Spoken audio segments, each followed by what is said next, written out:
Praise the lord. దేవుని ఉన్నతమైన నామమునకు మహిమ కలుగును గాక. ప్రభు నామమున మీ అందరికీ హృదయపూర్వక వందనాలు. ఈ ఉదయకాలము దేవుని వాక్యాన్ని విందాం.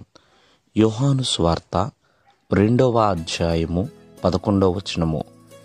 గలిలయలోని కానాలో యేసు ఈ మొదటి సూచక క్రియను చేసి తన మహిమను బయలుపరచెను.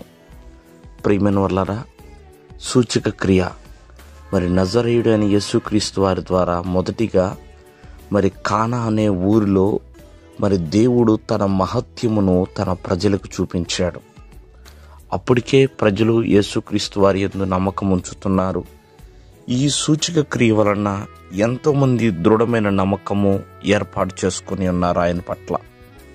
కాబట్టి దేవాది దేవుడు ఎన్నో అద్భుతాలు తన కుమారుడు ద్వారా చేశాడండి.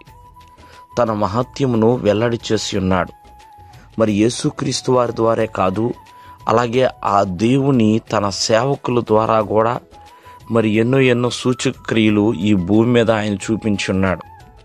ఉదాహరణగా చెప్పాలంటే భక్తుడైన మోషే ద్వారా, అహరోను ద్వారా ఎన్నో సూచక క్రియలు ఈ భూమి మీద చేయబడ్డాయి.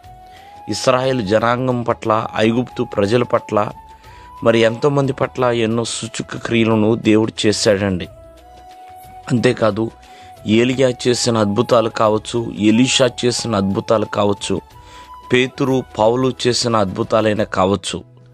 కానీ ఈ భూమి మీద మనం బ్రతుకుతున్నప్పుడు ఏ క్రియ చేసినా అది దేవునికి మహిమకరంగా వెళ్ళాలండి.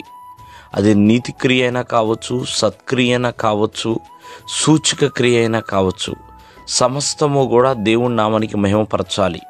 యేసుక్రీస్తు వారి సూచక క్రియలు తన తండ్రి యొక్క మహత్యమును వెల్లడి చేస్తున్నాయండి. కావున ఒకసారి ఆలోచించండి, దేవుని సేవలో ఉంటూ దేవుని ఎదుట చేస్తున్న సూచక క్రియలను బట్టి దేవునికి మహిమ వెళుతుందా అనే విషయాన్ని ప్రతి ఒక్కరు కూడా గ్రహించాలి. ఎందుకంటే ఏలియా కంటే ఎలీషా ఎన్నో అద్భుతాలు చేశాడు. ప్రియమైన వారలారా, మోషే కంటే యెహోషువ గొప్ప అద్భుతాలు చేయగలిగాడు. కారణం ఏంటంటే వారు అంత నమ్మకాన్ని కలిగి ఉన్నారు. ఆ దేవుని పట్ల ఎంతో నమ్మకాన్ని కలిగి ఉన్నారు.